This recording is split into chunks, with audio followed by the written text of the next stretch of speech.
So last Saturday, my family decided to host what we dubbed the first annual International Potluck. We're not exactly the United Nations, more like the United Neighborhoods, so the plan was to each bring a dish from a different country, and share stories about why we picked it. My mom even made an elaborate sign that said "One World, Many Flavors" and hung up little flags everywhere. The intrigue started early when I noticed my cousin Vinny stealthily Googling easy Italian recipes on his phone.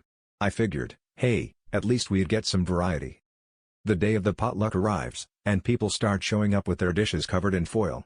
My Aunt Linda strolls in with a pan, announcing she brought Japanese spaghetti. Okay, I thought, maybe she's riffing on fusion cuisine. Then my brother shows up with Swedish spaghetti, complete with a tiny Swedish flag toothpicked into the noodles. I started to sense a pattern when my grandma, who famously hates pasta, walked in triumphantly holding Jamaican spaghetti and a CD of reggae music. By the time my dad arrived, arms full of authentic Peruvian spaghetti, the table looked like a carb loading station at the Olympics. There were so many different spaghetti dishes, you'd think the United Nations had replaced their peacekeeping forces with Italian grandmothers.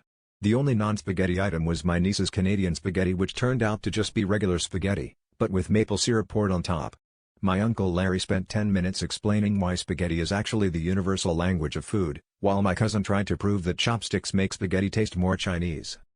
So, after a night of taste testing, sauce swapping, and a heated debate about whether pesto counts as exotic, we realized the truth: when it comes to my family, every culture has one thing in common, an uncanny ability to misinterpret the assignment.